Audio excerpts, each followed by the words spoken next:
നമസ്കാരം, ഷെബി ടോക്സിലേക്ക് എല്ലാ പ്രേക്ഷകർക്കും സ്വാഗതം. ഇന്ന് മുതൽ പുതിയൊരു ടോക്ക് ഷോ ആയിട്ട് നമ്മളെ ചാനലിൽ വരികയാണ്. സമൂഹത്തിന്റെ പല മേഖലകളിലും അറിയപ്പെടാതെ പോയ ഒരുപാട് കലാകാരന്മാരുണ്ട്. അവരെ നമുക്ക് പരിചയപ്പെടാം.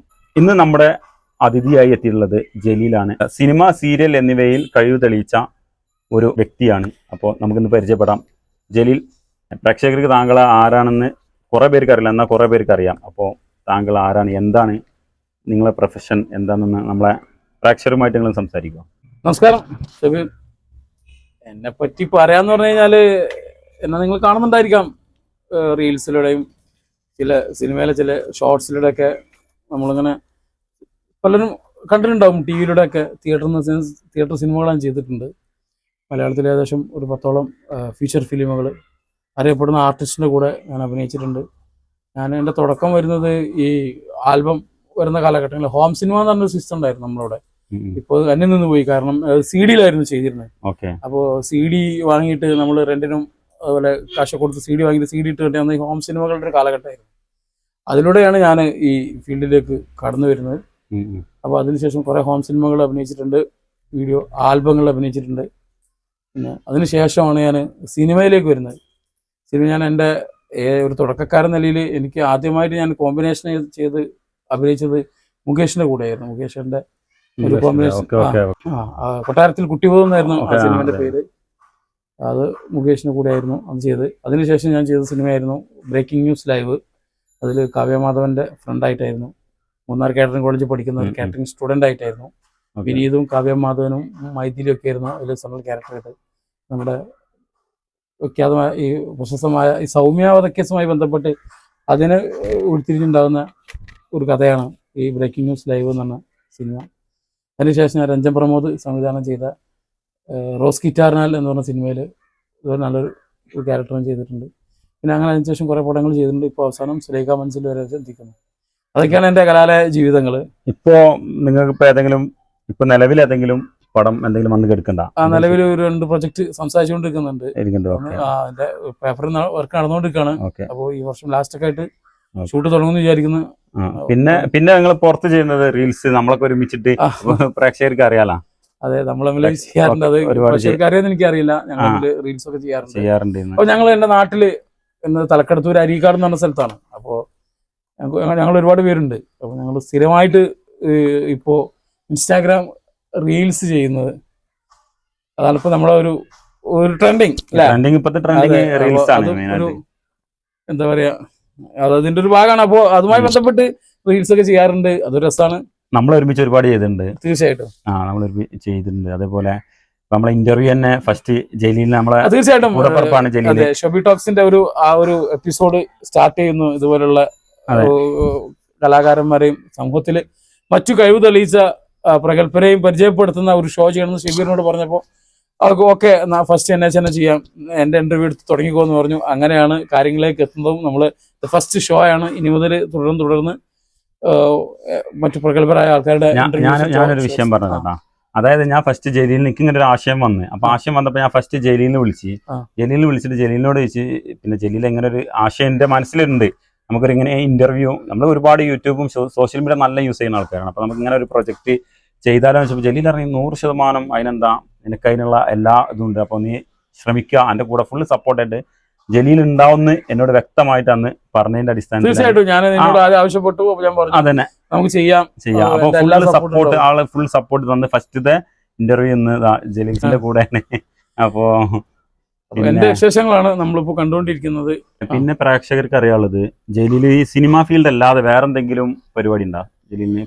ഞാൻ പല പരിപാടികളും ചെയ്തിരുന്നു. സിനിമയിലൊക്കെ വരുന്നതിന് മുമ്പ് പല ബിസിനസ്സും പരിപാടികളും പല കടകളും വർക്ക് ചെയ്തിരുന്നു. ഞാൻ ഈ ടെക്സ്റ്റൈൽസ് ഫീൽഡിലായിരുന്നു. ഞാൻ ഡ്രസ്സിന്റെ പ്രൊമോട്ടറായിട്ടും അതേപോലെ അങ്ങനെയുള്ള കാര്യങ്ങളൊക്കെ ആയിരുന്നു. ഞാൻ റെഡിമെയ്ഡ് കുറേ വർഷക്കാലം ഞാൻ ആ ഫീൽഡിൽ വർക്ക് ചെയ്തിരുന്നു. ഇപ്പോൾ നിലവിൽ ഞാനങ്ങനെ സ്കിപ്പ് ചെയ്ത് വെച്ചാണ്. ഇപ്പോൾ സോഷ്യൽ മീഡിയയിലാണ് കൂടുതലായിട്ട് ആക്റ്റീവായിട്ടുള്ളത്. പിന്നെ സിനിമയുടെ പ്രൊജക്റ്റ് ഇങ്ങനെ നിൽക്കുന്നതുകൊണ്ട് നമ്മളെല്ലാം കൂടെ നമ്മളൊരു പരിപാടിയിലേക്ക് ഇറങ്ങണമെങ്കിൽ 100% നമ്മളതിലേക്ക് എഫേർട്ട് ഇടണം. നമ്മൾ 100% ഇറങ്ങിയിട്ട് നമ്മൾ വർക്ക് ചെയ്താൽ മാത്രമേ ഏത് പ്രൊജക്റ്റും എന്ത് വിജയിക്കുള്ളൂ. അപ്പോൾ നമ്മൾ ഇവിടെ ഒരു പരിപാടി തുടങ്ങി, അത് കുറച്ചാകുമ്പോൾ നമ്മൾ അടുത്തൊരു പരിപാടി സ്റ്റാർട്ട് ചെയ്തു, പിന്നെ നമ്മൾ അപ്പുറത്തേക്ക് പോയി, അതിൽ നമ്മളിങ്ങനെ ചാടി പോകുന്നതിൽ അർത്ഥമല്ല. നമ്മളിപ്പോൾ എന്താണോ ചെയ്തുകൊണ്ടിരിക്കുന്നത് അതിൽ സ്റ്റേബിൾ ആയിട്ട് നിൽക്കുക, എന്നിട്ട് എന്ത് ചെയ്യുക, അതിൽ നമ്മളൊരു അച്ചീവ്മെന്റ് ഉണ്ടാക്കാൻ ശ്രമിക്കുക. ഓക്കെ. അപ്പൊ അത് അങ്ങനെയാണ്. അപ്പൊ പല പ്ലാനുകൾ എന്റെ അടുത്തുണ്ട്, പക്ഷെ അതൊന്നും ഇപ്പൊ നമുക്ക് റിവീൽ ചെയ്യാൻ പറ്റുന്ന സ്റ്റേജിലല്ല. അതുകൊണ്ടാണ് നമുക്കറിയാം, പ്രേക്ഷകർക്ക് പറയാൻ പറ്റില്ലല്ലോ, ആവാൻ നമ്മൾ പറഞ്ഞിട്ട് കാര്യമില്ലല്ലോ. പിന്നെ എനിക്ക് ചോദിക്കാനുള്ളത്, പിന്നെ നിങ്ങൾക്ക് ഒരുപാട് വീഡിയോ ചെയ്യണല്ലേ, അപ്പൊ വീഡിയോയിൽ നെഗറ്റീവ് കമന്റുകൾ ഒരുപാട് വരും.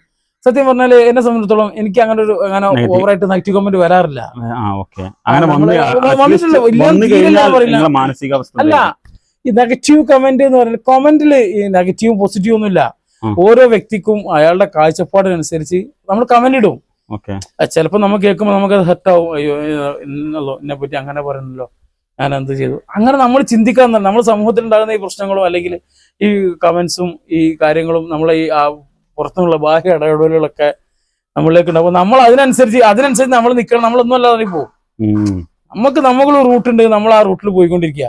അപ്പൊ കമന്റ് ഇടും, പറയാനുള്ളവരോട് പറയും. അത് ഓരോരുത്തർ ഇഷ്ടമാണ്. നമ്മൾ അതിൽ കയറിയിട്ട് പക്ഷെ അതെല്ലാം ചോദിക്കുന്നത്, നിങ്ങളെ അങ്ങനെ ഒരു നെഗറ്റീവ് കമന്റ് അറ്റ്ലീസ്റ്റ് വന്നെന്ന് കരുതുക, അപ്പൊ നിങ്ങളെ മാനസികാവസ്ഥ എന്തായിരിക്കും? അതാണ് ഞാൻ ജസ്റ്റ് അറിയാൻ വേണ്ടി ചോദിച്ചത്. എനിക്ക് അങ്ങനെ നെഗറ്റീവ് കമന്റ് വന്നുകൊണ്ട് എന്റെ മാനസികാവസ്ഥയിൽ മാറ്റം വരുന്ന വിശ്വസിക്കുന്നില്ല. ഇല്ലല്ലേ? സപ്പോർട്ട് ചെയ്യും. കാരണം അതും പക്ഷെ അങ്ങനല്ല, എന്നെ സംബന്ധിച്ച് നെഗറ്റീവ് കമന്റ് വന്നു കഴിഞ്ഞാൽ ഞാൻ ആകെ ഡൗൺ ആയി. അന്നത്തെ ദിവസമേ ഞാൻ ഡൗൺ ആണ്, ആകെ ടെൻഷൻ. അവൻ എന്താ അങ്ങനെ പറഞ്ഞത്, ഞാൻ എത്ര മോശക്കാരനാണോ, അങ്ങനെ പല ചിന്താഗതി മനസ്സിൽ വരുന്നുണ്ട്. അതേപോലെ വല്ലതും നിങ്ങൾക്ക് അനുഭവം ഉണ്ടാന്നുള്ളതാണ്. അല്ല, ബാഡ് കമന്റ് പലരും പറയാറുണ്ട്. ഇപ്പൊ ഞാൻ എന്റെ ചെറുപ്പം മുതലേ പല ബാഡ് കമന്റുകളും കേട്ട് എന്റെ ഫിസിക്കൽ സ്ട്രക്ചർ മനസ്സിലായല്ലോ. അപ്പൊ ചെറുപ്പം മുതലേ തടിയാ എന്നുള്ള വിളി കേട്ട് അങ്ങനെ പലരും പല ലെവലിൽ നമ്മളെ ഹരാസ് ചെയ്ത് പല അനുഭവങ്ങളും നമുക്ക് ലൈഫിൽ കഴിഞ്ഞു പോയിട്ടുണ്ട്. അപ്പൊ നമുക്ക് എല്ലാം നമുക്ക് പറയാൻ പറ്റില്ല. പല സാഹചര്യത്തിലൂടെയും കടന്നു പോയിട്ടുണ്ട്. അപ്പൊ ബാഡ് കമന്റ് വരുമ്പോൾ നമ്മൾ കമന്റ് കേൾക്കുമ്പോൾ എന്നെ സംബന്ധിച്ചോളം ഞാൻ കെയർ ചെയ്യാറില്ല, അതിലേക്ക് മൈൻഡ് കൊടുക്കാറില്ല. അതുണ്ടെങ്കിൽ ഞാൻ ആസ്വദിക്കും. ഞാൻ നന്നായിട്ട് ആസ്വദിക്കുന്ന ഒരാളാണ്. എന്നെ ഇമിറ്റേറ്റ് ചെയ്യുന്ന അല്ലെങ്കിൽ എന്റെ കമന്റുകൾ. പിന്നെ നിങ്ങളിപ്പോ അക്കൗണ്ട് എടുത്ത് നോക്കി കഴിഞ്ഞാല് ഏറ്റവും കൂടുതലും പിന്നെ മില്യൺ അടിച്ച ഒരുപാട് വീഡിയോസ് മില്യൺ അടിച്ച വീഡിയോസ് ഉണ്ട്. ഒരുപാട് വ്യൂസ് ഉള്ള അക്കൗണ്ട്, അത്യാവശ്യം റീച്ചുള്ള അക്കൗണ്ടാണ്. പിന്നെ അപ്പൊ നിങ്ങൾക്ക് അതുപോലെ പ്രൊമോഷനോ കാര്യങ്ങളൊക്കെ ആരെങ്കിലും ചോദിക്കാറുണ്ടോ? പ്രൊമോഷൻ വിളിക്കാറുണ്ട്. ഞാനിപ്പോ പ്രൊമോഷൻസ് അങ്ങനെ കണ്ടിന്യൂസ് ആയിട്ട് പ്രൊമോഷൻ ചെയ്യാറില്ല. ഇപ്പോ പ്രൊമോഷൻസ് കിട്ടി കഴിഞ്ഞാൽ ഞങ്ങൾ പോകും. തീർച്ചയായിട്ടും പ്രൊമോഷൻസ് ഒക്കെ വിളിക്കണമെന്നുണ്ടെങ്കിൽ നമ്മളെ ജലീലുമായി ബന്ധപ്പെട്ടാൽ മതി. അപ്പൊ ജലീലിന്റെ ഇൻസ്റ്റാഗ്രാം ഐഡി നമ്മൾ ഇതിൽ കൊടുക്കും അല്ലെ? ജലീൽ എന്റർടൈനർ എന്നാണ് ഇൻസ്റ്റാഗ്രാം, ഫേസ്ബുക്ക്, യൂട്യൂബ് എല്ലാം ജലീൽ എന്റർടൈനർ ആണ്. നമുക്ക് പ്രൊഡക്റ്റ് അനുസരിച്ച് എന്താണ് ചെയ്യുന്നത് വെച്ചാൽ നമ്മൾ മാക്സിമം നമ്മൾ കുറഞ്ഞ ബഡ്ജറ്റിൽ കാരണം എന്താ വെച്ചാൽ ജലീലിന്റെ അക്കൗണ്ട് നല്ല റീച്ചുള്ള അക്കൗണ്ടാണ്. അപ്പൊ ഈ നമ്മളെ തിരൂർ മേഖലയില്, മലപ്പുറം ജില്ലയിലെ ഏറ്റവും കൂടുതൽ ഫോളോവേഴ്സ് ഉള്ളത് മലപ്പുറം ജില്ലയിൽ പുറത്തുണ്ട്. പ്രൊമോഷൻ ചെയ്യാൻ അതെ താല്പര്യമുള്ളവരുണ്ടെങ്കിൽ ബന്ധപ്പെടാം. അപ്പൊ നമ്മൾ അങ്ങനെ ചെയ്യുന്നുണ്ട്. ഇനി പിന്നെ അതുപോലെ തന്നെ എനിക്ക് പറയാനുള്ളത്, നിങ്ങൾ ഇനി ഭാവിയിൽ എന്താണ് എന്താണ് ആവാനുള്ള ആഗ്രഹം, അല്ലെങ്കിൽ ഭാവിയിൽ എന്താണ് നിങ്ങളെ തീരുമാനം? ഭാവി എന്ന് പറഞ്ഞാല് എന്നെ സംബന്ധിച്ചിടത്തോളം എന്റെ ലക്ഷ്യം സിനിമയാണ്. ഈ സോഷ്യൽ മീഡിയ ഒക്കെ വരുന്നതിന് മുമ്പ് എന്റെ നാട്ടിൽ നിന്ന് പോലും ആരും സിനിമയിൽ എത്താത്ത, അല്ലെങ്കിൽ സിനിമ ഒരു ദൂരെ, അതായത് ഒരിക്കലും കയ്യെത്തി പിടിക്കാൻ പറ്റാത്ത ഒരു സാഹചര്യത്തിൽ നിൽക്കുന്ന ഒരു സമയത്ത് ഞാൻ എഫേർട്ട് എടുത്തിട്ട് ഞാൻ മലയാള സിനിമയിൽ ഞാൻ ആർട്ടിസ്റ്റിനും കൂടെ സിനിമ അഭിനയിച്ചിട്ടുണ്ട്. ഇപ്പൊ എന്റെ നാട്ടിൽ ആരും ഇല്ല, ഉണ്ട്. പണ്ടൊക്കെ അഭിനയിച്ചവർ കേട്ടിട്ടുണ്ടെന്നെങ്കിലും ഇപ്പൊ നിലവില് കുറച്ച് പേരേ ഉള്ളൂ. അപ്പൊ എന്റെ ഗ്രാമത്തില് പ്രത്യേകിച്ച് ഇപ്പൊ അങ്ങനെ ആരില്ല എന്ന് വിശ്വസിക്കുന്ന ആളാണ്. അപ്പൊ ഞാൻ എന്റെ ചെറുപ്പത്തിൽ എന്റെ ഒരു ഡ്രീം ആയിരുന്നു സിനിമയിൽ അഭിനയിക്കാന്നുള്ളത്. സിനിമ തന്നെയാണ് എന്റെ മെയിൻ എയിം. അപ്പൊ അതിന് മാറ്റമൊന്നുമില്ല. അപ്പൊ അത് നല്ല ചെറിയ പ്രായത്തിൽ ഞാനത് അച്ചീവ് ചെയ്ത ഒരാളാണ്. അതായത് സിനിമ ഫുൾ ഫ്രെയിം 70 സ്ക്രീനിൽ നമ്മുടെ മുഖം കാണുന്നതാണ്. അത് ഒരു വല്ലാത്തൊരു ഫീലാണ്. അത് നമ്മൾ കണ്ട് ആസ്വദിക്കണം, അത് അനുഭവിക്കേണ്ടതാണ്. ഞാനത് അനുഭവിച്ച ഒരാളാണ്. ആ കാര്യത്തിൽ സന്തോഷമാണ്.